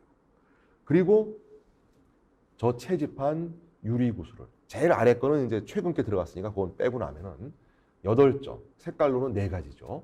유리구슬을 우리 한국의 공주대학에 있는 김규호 교수님과 함께 같이 논문을 써서 분석을 했더니 제 가설이 맞았어요. 베트남 옥에오의 유리구슬이 다 로칼슘 하이 알루미나에 쏙 들어가요. 로칼슘 하이 알루미나의 저런 유리구슬이 백제 유리구슬의 특징이거든요. 그러면은 백제가 성왕 때에 분함과 교섭을 하면서 일본에 물건을 보내기도 했고 그 분함의 중요한 유적이 옥에오인데 옥에오에서 나온 유리구슬의 성분이 백제 유적에서 나온 일본에서 나온 유리구슬과 같다라고 하면은 성왕이 일본에 전해줬던 유물 중에 저러한 유리구슬이 있는 것이 아니냐라는 이야기를 증명할 수 있는 길이 열린 것이죠. 자, 욕심이 끝이 없습니다. 저 유리구슬 몇 점 갖고서는 안 되겠어요. 2018년도에 갔습니다. 가서 베트남 팀에 같이 발굴하자. 한 20년 발굴하자.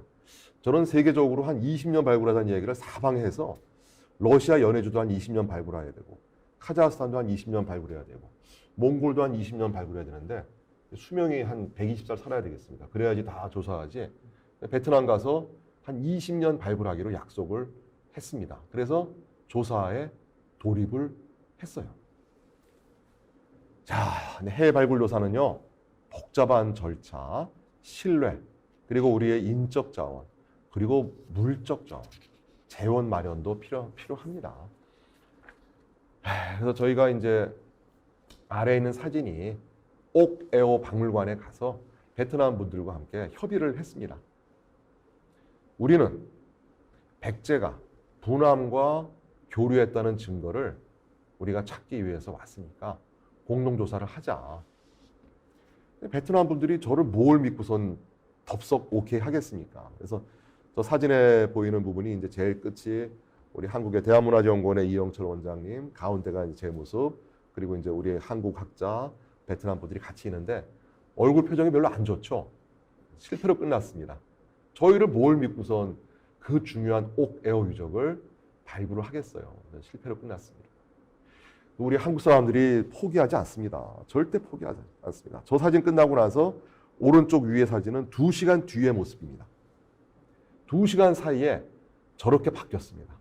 그리고 저 종이 가방 안에는 MOU, 앞으로 베트남과 서울대학이 그리고 저 옆에는 이영철 대한문화재연구원 원장 공동조사를 20년 하기로 도장을 찍은 저 서류를 우리가 2시간 내에 받아냈습니다. 이게 저 한국인이 참 안 되면 되게 하라는 참 안 좋은 말이긴 한데 이럴 때는 되게 됐습니다. 중간 과정은 뭐 궁금증을 갖기 바랍니다. 어떻게 2시간 만에 해결했는지는. 조사의 즐거움. 저렇게 하얀 신발이 맹그로브 숲에 가서 저렇게 바뀌고 저 숲을 누비면서 제가 고개도 못 들고 저렇게 힘든 저는 베트남 남부 지역 조사를 하면서 드디어 발굴 조사를 해서 큰 성과를 거두어서 베트남과 우리가 공동으로 발굴한 유리구슬 그리고 인골 그리고 보석.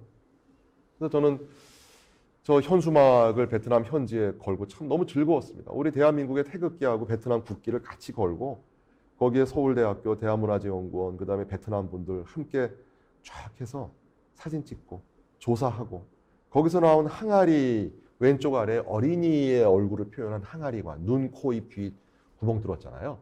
저 아래에서 불태운 화장한 어린이의 뼈가 나왔어요. 제가 저 사진을 또 찍어서 국내에 있는 제가 아는 치과 의사 그리고 의사분들에게 사진 보내니까 답이 금방 와요. 이건 어린아이, 화장 덜 된 뼈다. 욕심이 사람이 끝이 없어요. 저는 학문적인 욕심은 끝이 없어도 괜찮다고 생각합니다. 저기서 만족하지 않았습니다.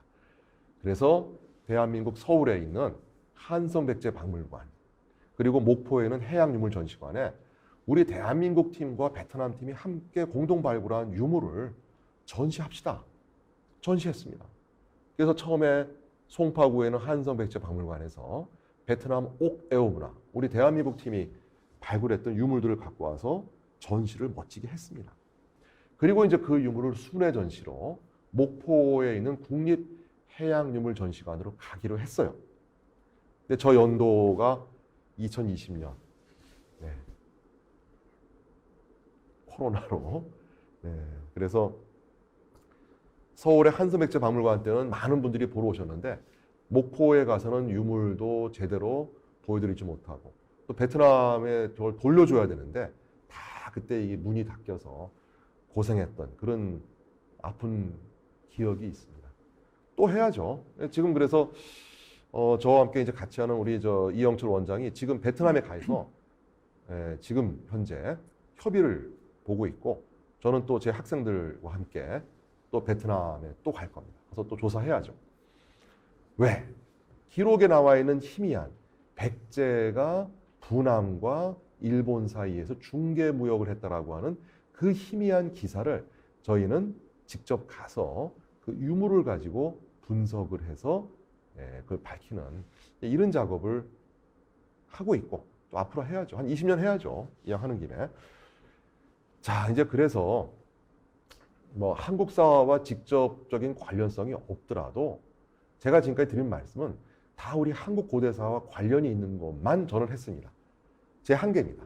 저는 국사학과에 있고 직접적으로 한국사와 관련성이 없는 건 저는 하지 않습니다. 저는 그랬습니다. 하지만 저보다 젊은, 저보다 더 야심만만한 우리 학문 후속 세대는 한국사와 직접 관련성이 없다 하더라도 우리가 세계 전체를 대상으로 이제는 뛰어들어야 되죠. 캄보디아에 가면 우리가 앙코르와트만 기억하지만 훨씬 큰 사원이 앙코르톰이고 그 내부에 있는 프레아비투의 복원 사업을 이제는 대한민국이 멋지게 했어요. 그 성공했어요. 그러니까 코끼리 테라스라고 하는 그 부분까지도 이제는 한국 팀이 조사를 하고 있습니다. 이것이 지금 현재의 상황이에요. 네. 네, 저는 이제 코로나 끝나가니까 지금은 잠시 쉬고 있지만 또 이번 여름부터는 다시 또 이제 해외 조사로 달려갈 겁니다. 그래서 이렇게 또 뭐 여기저기로 여름 방학, 겨울 방학을 이제 바쁘게 보내게 될 것 같습니다. 그래서 저렇게 만년설로 덮인 카프카스탄이 있고 또 양귀비는 저건 뭐 먹으면 물론 안 되죠. 불법이죠. 하지만 저 아름다운 아제르바이잔의 성 이런 조사에 또 우리 학생들과 함께 가서 여름이면 저쪽을 파고 있고 겨울이면은 또 베트남에 가서 또 조사를 하고 있는 이런 모습이 뭐 제가 재미로 하는 것도 아니고 저는 뭐 한국 고대사를 공부하는 입장에서 한국 고대사의 어떤 역동성, 어떤 해외 문명 교류 이런 부분에 대해서 제가 할 역할이 이런 부분이다라는 생각을 갖고 조사를 하고 있습니다. 네, 여기까지 제가 드릴 말씀은 되게 마친 것 같습니다. 네. 예, 우리 권호영 교수님 강의 정말 재밌네요. 책도 제가 아주 재밌게 봤는데 오늘 이제 강연 들으면서 제일 먼저 드는 생각이 이분이 역마살이라는 게 이게 단단히 끼어 있구나. 어떻게 이렇게 평생을 무슨 몽골, 아제르바이잔, 카자흐스탄, 투바를 거쳐서 베트남에 이르기까지 전 세계를 돌아다니면서 이렇게 공부를 하시나. 사실 제가 이제 부러워서 하는 이야기입니다. 저도 역사가지만 제가 하는 방법론은 주로 뭐 책이죠. 책과 사료를 읽고 있는데 이렇게 현장에 가서 직접 그것을 이렇게 들여다보고 파보고 그러면서 자료에 없는 것을 새로이 이렇게 캐낸다는 게 얼마나 그 가슴 뛰는 일일까. 제가 옆에서 듣다 보니까 아주 굉장히 제가 아주 가슴이 벅차오르네요. 그래서 이제 오늘 많은 분들이 강의를 듣고 지금 뭐 질문도 올려주셨고 미리 질문 주신 분도 있습니다. 그래서 시간 되는 대로 좀 선생님께 질문을 드리도록 할게요. 그 중에서 이제 우선 제가 먼저 아주 간단한 거 그냥 그게 바로 드는 그 질문이 하나 있는데 이제 여러 지역을 막 이렇게 돌아다니시면서 발굴을 하셨는데 그냥 아주 소박하게 아제르바이잔 같은 지역 여기에서 이게 발굴하는 거랑 거긴 뭐 기후대도 다르고 뭐 그럴 거 아니에요. 근데 베트남 여기는 아무래도 동남아시아라고 하는 또 이거 그래서 이 발굴의 구체적인 그 과정 이게 굉장히 다르지 않을까요? 네, 어떻게 달라요? 많이 다릅니다. 많이 달라요? 네. 정말 우리 주경철 선생님은 이게 참 그런 직접 땅을 파지 않더라도 딱 꿰뚫어 보시네요. 땅이 달라요. 그래서 아제르바이잔 조사할 때는 저희가 너무너무 헤맸어요. 초창기에는 잘못 파가지고서요. 그쪽에 원로 학자가 와서 저 혼내고, 물론 국적은 다르지만 대학자시니까 제가 혼나야죠. 혼나면서 저 이렇게 거의 멱살 잡히고 잘못 판다고 혼나기까지 하고, 땅이 다르니까요. 기후가 다르잖아요. 저기는 여름이면은 엄청 덥고 이 수분이 빨리빨리 증발이 돼버려요. 그러니까 우리가 땅을 쫙 파고선 쭉 면밀하게 이제 땅을 정리한 다음에 이렇게 토층을 쭉 긁어야 되거든요. 그래서 요거는 현대, 여기는 뭐 중세, 요거는 고대 거야 되는데 땅을 파고 긁는 사이에 다 증발해 버리니까 이게 안 보여요. 그래서 고생을 많이 했습니다. 근데 한 3, 4년 파니까 그쪽 땅이 보이기 시작해요. 그래서 그다음부터는 우리가 싹 긁으면서 선을 쭉 잡아주면은 새로 투입된 학생과 새로 투입된 전문가들은 그게 안 보이는 거예요. 어떻게 이게 보이느냐. 근데 우리 눈에는 보이기 시작하더라고요. 그래서 봐놨는데 다시 또 베트남에 갔더니 거긴 또 땅 팠더니 다 이렇게 습도가 높잖아요. 이게 또 안 보여요. 아직도 안 보입니다. 베트남은 좀 더 해야지 이제 보일 것 같은데 좀 보일 만큼 되다가 코로나 때문에 지금 저희가 중지되어 있는데 다시 빨리 들어가서 또 보는 눈을 좀 밝혀서 오겠습니다. 기승전 코로나 빨리 가야 된다. 네, 코로나 빨리 가야 됩니다. 됩니다. 빨리 네. 하여튼 이제 뭐 이제 새로 열리겠죠. 예. 하여튼 그 제가 생각하기에 주로 어떤 지역에 전공하시는 분들은 있어도 이렇게 전 세계 각지를 다 발굴하시는 분은 굉장히 드물지 않을까 하는 생각이 듭니다. 자, 그러면 우리 이제 좀 질문 올려주신 분들 몇 개 좀 추려서 선생님께 질문을 드려보도록 하겠습니다. 우리 그 이제 책에 관한 건데 미래를 여는 한국 고대사. 그래서 이 책 제목이 왜 미래를 여는 한국 고대사냐? 미래 한국 역사의 발전 방향과 한국 고대사 간의 어떤 관계를 염두에 지으신 거냐? 그 의도가 뭐냐? 이런 질문이 있었습니다. 네, 그거는 저에게 여쭤보실 것이 아니라 서울대학교 출판문화원에서 답을 해주셔야 되는 것이 서울대 출판문화연구원에서 정해준 제목입니다. 근데 참 멋지게 정해주셔갖고 제가 이제 따랐습니다. 처음에 제가 잡은 제목은 제가 지금 보니까 제가 보더라도 좀 허접하더라고요. 그래서 역시 전문가들이 잡아주시는 게 좋은데 저는 이제 그런 생각을 했습니다. 이제 우리의 고대사 연구라고 하는 것이 우리가 식민지도 이제 경험하고 하면서 뭔가 하여튼 우리 역사를 좀 제대로 좀 밝혀야 되고 또 새로운 부분을 찾아야 되고 또 왜곡된 부분도 우리가 많이 고쳐야 되잖아요. 이제 그렇게 하기 위해서 우리가 너무 지나치게 과거지향적이지 않았느냐. 그래서 식민사학자들과의 대립, 그들의 설, 사실은 이런 부분들은 이제 제가 공부하는 한국 고대사에서는 웬만큼은 이제 해결됐거든요. 근데 아직까지 안 되고 있는 부분이 우리 주경철 교수님처럼 이렇게 서양사를 하시는 분들은 그래도 좀 세계를 무대로 생각을 하시잖아요. 근데 저같이 한국사를 공부하는 사람들은 어쩔 수 없어요. 한반도와 그 부속 도서라고 하는 이 공간적인 범위를 넘어서질 못합니다. 그러니까 저같이 고대사를 공부하는 입장은 조금 더 자유스러울 수가 있죠. 근데 그렇게 하다 보니까 무언가 좀 공간적으로도 확대가 되고 그다음에 지나친 어떤 우리 민족 제일주의 그리고 앞으로의 우리 대한민국의 우리 코리안들의 모습도 이런 모습으로 그냥 가야 될 것인지 좀 이런 부분에 대한 고민을 조금은 더 제가 하게 됐습니다. 그러니까 조선시대를 공부하시는 그런 선비가 아니라 저같이 이제 고대사를 특히 이제 고대 초기를 공부하는 사람들은 아직 문명화되지 못한 약간은 원시적인 그런 모습이 남아있기 때문에 조금은 더 뭐라고 할까요? 우리 한국적인 모습이 만들어지기 전 상태의 모습을 그려보는 것이 앞으로의 우리 코리안이 어떻게 갈지도 좀 그려볼 수 있는 것이 아니냐.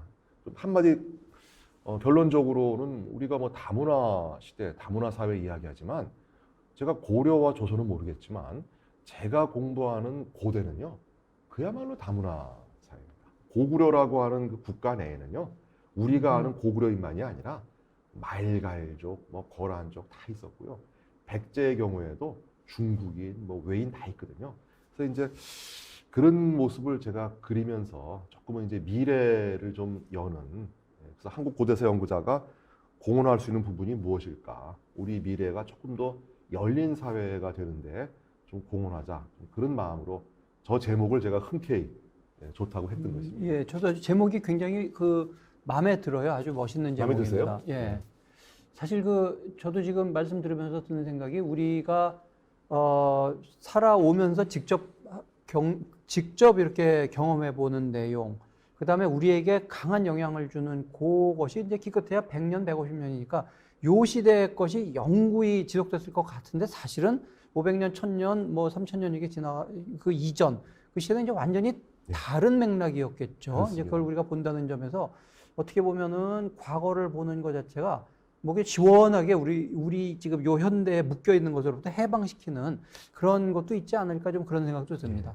그 연관해서 이제 뭐 어떻게 보면 사실은 그 같은 종류의 질문일 수도 있겠어요. 근데 혹시 약간의 부연 설명 겸 어떤 분이 이제 이런 질문을 던지셨습니다. 한국 고대사 이게 한반도와 주변 지역의 고대 역사일 텐데 그래서 하여튼 한국 고대사라고 할 때 지리적 범위를 어느 정도까지 이렇게 한정할 것이냐. 뭐 네. 구체적으로 좀 그런 것도 고민을 해봐야 되겠죠. 네. 선생님 의견은 어떠세요? 이게 저처럼 국사학과에 있는 그리고 한국 고대사를 공부한 입장에서 항상 고민하는 이제 그런 부분입니다. 왜냐하면 아직은 제가 공부하는 시기에는 한국, 물론 사만이라고 하는 실체는 있지만 지금 우리가 생각하는 대한민국 이런 건 존재하지 않았잖아요. 그리고 그 당시에 주민들의 구성원 모습도 지금과 비슷하긴 하지만 똑같지는 않았을 겁니다. 이제 이런 상황에서 한국 고대사를 공부한다라고 하는 것이 지금 한국적인 모습으로 점점 우리가 변해오면서 지금 현재의 모습이 있는데 반대로 시기가 올라가면 올라갈수록 우리의 얼굴도 좀 달랐을 것이고 우리의 문화도 지금 우리가 딱 중국, 몽골, 일본 이렇게 이야기를 하지만 시기가 올라가면 올라갈수록 그 경계가 지금처럼 뚜렷하지 않을 수도 있겠죠. 즉 중국의 동북지방과 접해 있었던 부여와 고구려의 모습 그리고 바다 건너 외에 가까이 있었던 가야의 모습은 다 현재 우리는 한국사라고 생각을 하지만 실제로는 과연 그것이 동일한 똑같은 모습을 가졌을까?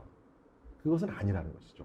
그러한 동일한 모습이 점점 강화돼서 현재의 우리 코리안이 있지만 거슬러 올라가게 되면 지금 같은 얼굴, 지금 같은 모습 그리고 이런 역사로 전개될 것이라고는 누구도 모르는 것이죠. 그래서 이런 상황에서 저는 제가 국사학과에 몸담고 있지만 앞으로는 한국 고대사라고 하는 것은 결국은 유라시아 동부의 고대사라는 이런 큰 틀로 가지 않으면은 좀 곤란하다 이런 생각을 품고 있습니다. 예. 사실 제가 이제 전공이 서양사인데 서양사 연구에서도 뭐 19세기에 그 민족주의적인 성향이 강한 뭐 그런 연구들을 하다가 최근에 이제 완전히 다르죠. 그래서 사실 우리가 세계사에서 배우는 그런 유럽의 고대사 같은 거는 아마 우리 교과서도 상당히 많이 바뀌어야 될 것 같아요. 좀 다른 질문 한번 드려볼게요. 뭐 이렇습니다. 여타 시대에 비하여 상대적으로 자료가 부족한 고대사 연구에서 연구자에게 가장 중요하다고 생각되는 자질이나 능력이 무엇이냐. 아까 보니까 뭐 텐트에서도 잘 되고 아무거나 잘 먹고 하는 것도 굉장히 중요하겠습니다만 이제 그거 외에 어떤 자질이 가장 필요할까요? 아유, 참 그거는 아마 그 고대사를 공부해 보고 싶은 그런 분이 네. 질문하신 거 아닌가 싶습니다. 거기에 대한 정답은 없겠지만 제가 생각하는 것은 약간 좀 열린 마음 같습니다. 그래서 내가 지금부터 공부할 테니까 뭐 2달 동안 나 부르지도 말고 내가 방 안에서 책을 다 보고 나올 것이야. 이런 마음보다는 한 2달 정도 내가 좀 여행 좀 하고 올까라는 이런 마음이 필요하다라고 생각되는 것이, 왜냐하면 이제 제가 공부하는 한국 고대사는 문헌 자료가요 너무 적어요. 그래서 좀 과장되게 말씀드리면은 딱 아침밥 먹고 큰맘 먹고 문 걸어 잠그고 한국 고대사 관련된 문헌 자료 다 읽고 나오겠다 하면은 다음 날이면 나올 수 있습니다. 그 정도로 문헌 자료가 적거든요. 그럼 이걸 타개하는 방법은 중국이나 일본이나 혹은 만주 몽골 지역에서 흥망성쇠를 거듭했던 민족, 국가, 이 지역, 이들에 대한 연구를 하면서 자꾸 비교할 수밖에 없다. 이런 생각이 들고요. 이제 그런 생각을 갖게 되면은 한국과 관련된 책만이 아니라 중국의 동북지방이나 일본에 대한 책도 봐야 될 것이고, 그와 함께 문헌 자료가 부족하다 보니까 인접한 학문 분야. 예전엔 그것이 이제 인류학도 됐었고, 이제 언어학도 됐었고, 민속학이기도 했었죠. 근데 요즘 와서는 가장 유효한 학문은 역시 고고학이 아니냐. 그래서 고고학을 공부하는 분들은 그들의 또 목적이 있고, 저같이 고대사를 공부하는 입장에서는 또 고고학 자료가 필요한 부분이 있는 것이죠. 그래서 그럴 경우에는 국내 자료만이 아니라 예를 들어서 고구려나 발해를 공부할 분들은 나가야죠. 가야와 외의 관계를 공부하려면 나가야죠. 그러기 위해서는 나는 추운 겨울에 방 안에 방콕할 거야. 이런 마인드를 갖고 있으면은 한국 고대사는 좀 힘들다. 좀 아까 그 보여드린 뭐 텐트 생활 너무 좀 힘든 것만 있지는 않고 좀 편한 것도 있지만 우리와는 조금 이질적인, 그래도 우리와는 관련성이 있는 주변의 다양한 문화에 대해서 뭐 극도의 어떤 경계, 나는 뭐 이런 거 못 먹어가 아니라 좀 이렇게 열린 마음이 한국 고대사를 공부하는데 제일 좀 필요한 자질이 아닌가. 또 하나는 체력. 체력. 네. 예. 체력장 보고의 학생 뽑아야 되겠네요. 그 이제 좀 다른 지금 이제 우리 실시간 채팅으로 질문하신 분 중에 이런 질문 올린 학생이 있어요. 그 지금 이제 우리가 어떻게 보면은 중국과의 관계로만 지금 이제 너무 봤기 때문에 다른 지역들을 지금 봐야 된다라고 이제 그런 쪽으로 많이 말씀을 하셨는데, 또 거꾸로 중국과 한국 사이에 이런 고고학 이 연구를 서로 교환하고 협조하는 그런 것들은 혹시 없는지 이런 거를 누가 물어봤네요. 네. 그게 중요하죠. 우리 고조선, 고구려, 부여, 발해 이런 연구를 하기 위해서는 우리가 중국 지역에, 지금 현재는 중국 땅이 됐지만 이제 과거에는 거기도 이제 한국사의 무대였으니까 답사를 우리가 자주 갑니다. 또 중국 지역 답사는 뭐 국사학과에서는 아주 자주 가고, 네. 하지만 이제 좀 어려운 부분이 있습니다. 이제 국사학과를 이제 정년 퇴임하신 우리 송기호 교수님이 참 고생을 많이 하셨는데, 발해 유적 조사를 하시고 싶어도 중국에 가서 발해 유적을 가게 되면 신고가 들어오고 공안이 네. 막 잡으러 오는 이제 이런 어려움이 있기 때문에 좀 어렵죠. 근데 반면에 이제 러시아 같은 경우는 조금은 그런 부분에서 자유롭기 때문에 발해 유적에 대한 조사를 대한민국과 러시아가 함께 해왔던 것이죠. 그래서 이제 이런 부분들을 계속 해오면서 앞으로도 이제 중국에 대해서 발굴 조사는 한동안은 어렵겠지만 답사는 정말 자주 해야죠. 그래서 저희는 뭐 국사학과에서는 뭐 중국 답사는 이건 정말 밥 먹듯이 해야 되고, 일본도 마찬가지고. 하지만 아까 말씀드린 대로 직접 가서 장기간 체류하면서 중국 학자들과 손을 붙잡고 발굴하는 것은 아직은 쉽지 않다. 그러니까 역시 그 우리가 그 염려하는 소위 말하는 그 중국의 동북공정, 네. 요 영향이 없는 건 아니군요, 여전히. 예. 영향이 있겠죠. 그러니까 우리가 돌파구를 찾는 것은 러시아 그리고 몽골인 것이죠. 몽골 같은 경우는 우리가 우호적으로 함께 조사를 하기 때문에 얼마든지 우리가 가서 조사할 수가 있어서 우리가 우회해서 예. 중국은 안 되지만 예. 베트남, 연해주 그리고 몽골, 카자흐스탄 이렇게 지금 돌고 있습니다. 예. 조금 이제 다른 종류의 질문인데, 뭐 흥미로운 질문 같아가지고 하면서 이렇게 질문을 드려볼게요. 삼국시대를 비롯해서 고대의 한반도에 살던 각국 사람들, 고구려, 백제, 신라 이 사람들의 일상적인 언어 소통이 얼마나 가능했을까? 이거 사람들 많이 아마 궁금해할 것 같아요. 이 사람들끼리 만나가지고 서로 자유롭게 대화가 가능했을까?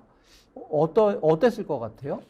이 부분은 이제 저보다도 국어학 하시는 선생님들이 이제 대답을 하셔야 되겠지만 저는 이제 그 정도는 생각합니다. 예를 들어서 제주도 분들하고 함경도 분들이 진짜 토백이 말 쓰는 분들이 과연 몇 프로나 이해가 됐을까? 하지만 완전한 또 외국어는 아니잖아요. 그것처럼 고구려와 만약에 신라 가야인들이 이야기를 나누면은 조금 중간중간 오해를 해서 좋은 뜻인데 괜히 오해할 수도 있고 하지만 대략은 알아들을 수 있지 않았을까? 예. 대략은 이제 그건 뭐 저보다도 국어학 하시는 분들의 또 연구도 있고 한데요. 이제 그런 측면에서 뭐 글쎄요, 비유하자면은 독일과 오스트리아 정도로 비슷한 경우도 있을 것이고 조금 더 어려운 경우도 있을 거예요. 예를 들어서 신라와 가야 정도는 거의 다 뭐 큰 오해 없이 통했을 것이고 백제와 신라 가야는 가끔씩 오해하는 정도였을 것이고 고구려와 만약에 가야가 대화하다 보면은 그런 말 같긴 한데 조금 뭐 좀 오해하기도 하고 이렇게 좀 차이가 있지 않았을까? 뭐 그 정도밖에는 제가 사실 정확하게 지금 우리가 판단할 수 있는 근거는 아직은 없는 거죠. 모논 기록이 있으니까 이제 수사 같은 걸 비교해 보긴 하는데 그럴 경우 또 일본 말과도 또 보면 어떤 경우 통하기도 하고 이러는데 조금씩 차이들은 있어요. 근데 분명한 것은 신라와 가야의 경우에는 뭐 큰 차이는 워낙 가까우니까요. 지금의 경상도 각지에서 경주말과 안동말과 대구말이 약간씩 차이가 있지만 그것보다 조금 심한 정도 아니겠느냐 이렇게 보고 있습니다. 저도 사실 옛날에 이 문제가 좀 궁금해가지고 저희 배웠던 선생님한테 한번 이 똑같은 질문을 드려봤더니 명확하게 답을 할 수는 없지만 뭐 삼국사기나 삼국유사에 뭐 신라인과 고구려인이 어떤 계기로 이렇게 만났을 때 통역 없이 이렇게 얘기하는 듯한 그런 게 있는 거로 봐서 어느 정도는 소통하지 않았겠냐. 근데 물론 그거는 뭐 추측성이죠. 사실 그게 정확하게 그거를 통역이 있었음에도 불구하고 그냥 그게 중요하지 않으니까 그냥 기록했을 수도 있지 않을까 뭐 하는 여러 가지 생각을 하게 됩니다. 통역을 쓰지 않고 웬만큼은 됐을 거라고 보는 것 같습니다. 예. 중간중간 오해하거나 저 무슨 말인지 하는 경우가 있지만 되게 통역 없이 어느 정도는 예. 또 한번 이런 질문도 한번 드려볼게요. 이게 MZ 세대와 관련해 가지고 이제 이렇게 질문을 했습니다. 제가 그대로 질문 한번 읽어보겠습니다. 한국사 교과서들을 살펴보면 그 바탕에 민족제일주의가 주도가 되어 오랫동안 애국심과 경제 발전에 대한 헌신으로까지 이어져 왔음을 알 수 있다. 이게 기성세대의 견해인 것 같다. 이것과 달리 이분 아마 MZ세대 같아요. MZ세대를 포함한 젊은이들은 생각이 좀 다르다. 특히 한일 관계사나 근대적 역사 흐름이 정치적인 단체에 의해 많이 이용되어져 온 것에 대한 젊은 세대들의 비판이 현존한다. 아마 그런 모양입니다. 그래서 여기에 대한 권오영 교수님의 고견을 듣고 싶다고 지금 이야기를 하는데 뭐 약간 위험할 수도 있나요? 뭐 하여튼 좀 그냥 뭐 말씀을 하시면 어떨까 싶습니다. 다시 한 번만 좀 정리해 주시면 제가 지금. 그러니까 이게 너무 우리 교과서가 민족 중심주의, 민족제일주의 아니냐. 그런데 젊은 사람들 그러다 보니까 알겠습니다. 오히려 이제 정치적으로 악용되는 거 아니냐. 근데 우리는 젊은이들은 그렇게 생각 안 한다. 권오영 교수님은 꼰대냐 아니냐 뭐 이런 거 묻는 거 아닐까요? 딱 질문 보니까 저도 MZ세대 같습니다. 예. 이제 우리 교과서가 제가 항상 비판을 많이 했던 이유가 우리와 타자, 우리와 다른 사람들과의 끊임없는 어떤 항쟁으로 쭉 설명하는 것은 단재 신채호 선생이나 우리가 이제 국고를 상실했을 때는 그래야 되는 것이죠.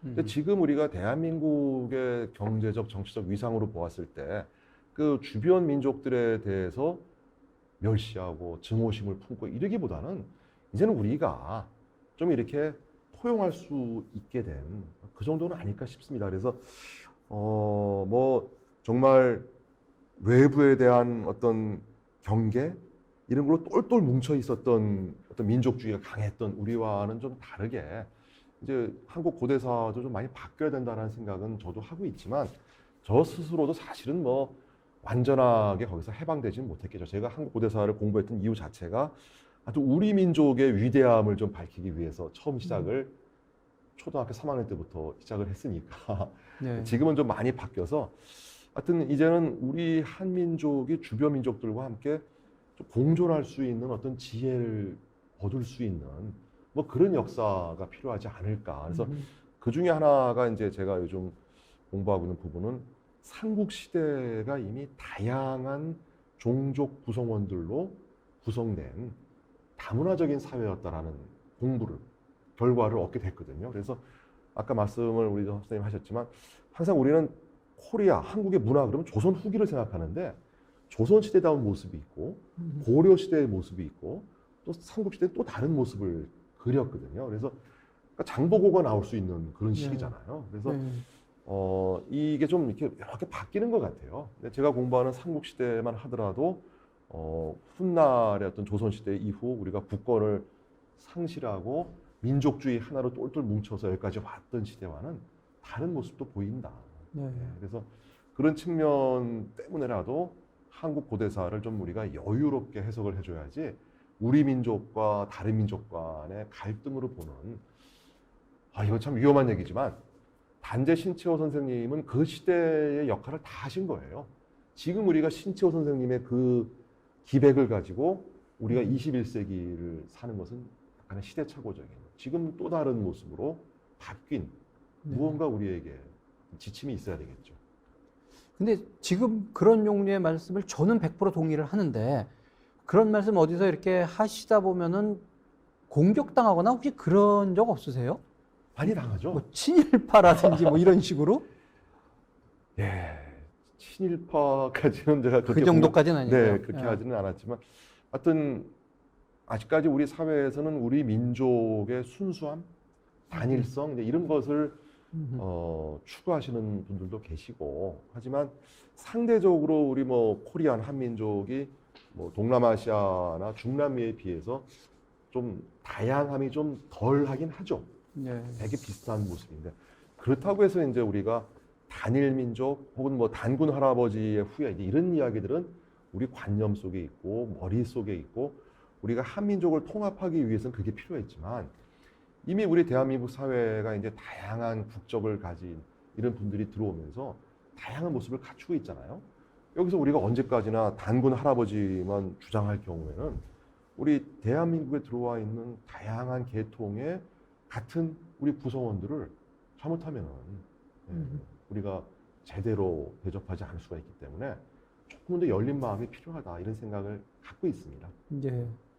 아마 시간 때문에 아마 거의 마지막 질문이 될 것 같은데요. 제가 사실 그 굉장히 관심을 갖는 게 이제 해양사 쪽이에요. 그래서 이 선생님께서 지으신 다른 해양사 저술들에도 관심을 많이 가지고 있다 하는 분이 이제 질문을 올리셨는데 장보고에 관한 거예요. 우리 장보고 이야기 많이 하잖아요. 해양 영웅 이렇게 할 만한 인물이라고 이제 보시. 첫째는 이 장보고를 뭐 해양 영웅 이렇게 표현하는 것도 맞나요? 그리고 이제 이분 질문은 그런 유사한 인물이 고대 한국사에 또 있었냐? 이 질문은 이렇습니다만 여기 꼭 얽매일 거 없이 선생님께서 한번 자유롭게 한국 고대 해양사와 관련해서 좀 의견을 주시면 될 것 같습니다. 네. 야, 참 어렵고도 좀 좋은 질문인 것 같습니다. 이제 우리가 장보고에 대해서는 우리가 위인전은 많이 봤잖아요. 근데 그동안 이 장보고를 어떻게 주로 소화했나 하면은 주로 해운업 하시는 분들, 그렇죠? 그렇죠. 해상왕 그런 쪽 많이 소화를 하셨는데 장보고가 갖고 있는 또 다른 면은 이 동북아시아 세계를 연결하는 즉 중국과 한반도와 일본 열도를 연결하는 데 있어서 정말 큰 역할을 한 건 분명한 사실이잖아요. 그래서 옌닌이라고 하는 승려가 당에 가서 활동할 때도 그분은 장보고를 직접 본 적은 없지만 장보고 덕분에 중국을 다 여행하고 안전하게 돌아갈 수 있었던 이제 그런 사실을 기록을 했단 말이죠. 그래서 저는 그 장보고에 대한 부분이 이제 국내에서 조금 더 연구가 되어야 되는 것이 이것이 무슨 뭐 한민족의 위대함 이런 것이 아니라 동북아시아 지중해 세계를 엮었던 이 큰 역할을 했었던 이제 그런 부분에서는 또 다른 우리의 어떤 연구 주제가 필요한 것이 해상 세계에는 어떤 민족이나 좁은 집단이 필요한 조직이 아니잖아요. 후대 얘기지만 중국의 어떤 그 해상왕 이런 분들도 보면은 뭐 부인이 여기도 있고 일본, 저기도 예. 있고 그렇죠? 자기 거처도 또 오키나와에도 있고 뭐 타이완에도 있고 이런 열린 모습을 보이기 때문에 우리가 장보고를 연구할 때는 그런 부분, 즉 중국의 동해안 지대에 만들어 놨었던 어떤 베이스 캠프들, 일본의 큐슈까지 이걸 함께 연결하면서 동북아시아 세계를 만드는데 기여했었던 이런 부분들을 보아야 되는데, 근데 이런 연구를 우리가 지나치게 어떤 국적이나 어떤 정치사적으로 보기보다는 해양사적인 입장에서 보면은 장보고에 대한 부분도 더 풀리기 때문에 해양사 연구를 쭉 해오신 우리 주경철 교수님이 좀 이제 동쪽으로 연구를 더 하셔서 저와 함께 장보고 연구를 해주시면 얼마나 아유, 좋을까. 좋은 제안 감사드립니다. 예, 그래야 되겠죠. 네. 예. 오늘 그 권호영 선생님 그 책이 이제 미래를 여는 한국 고대사 이것을 가지고 그 책에 있는 내용 플러스 거기에 더해서 이제 아주 흥미로운 그 경험들을 많이 말씀을 해주셔가지고 아주 정말로 흥미로운 그런 내용이었습니다. 그래서 오늘 강연을 참고하셔서 한번 이 책을 보시면은 정말 많은 거를 얻으실 수 있을 것 같아요. 저도 이제 이 책을 보고 같은 역사학자지만 어쩌면 이렇게 풍부한 경험을 이렇게 재밌게 잘 서술하셨을까 아주 부러운 마음이 가득했습니다. 여러분들도 오늘 강연 많은 거를 얻으셨을 것 같은데 꼭 한번 이 책을 일독하시기를 권하면서 오늘 그 강연을 마치도록 하겠습니다. 예, 권호영 선생님 다시 한번 감사드립니다. 예, 감사합니다.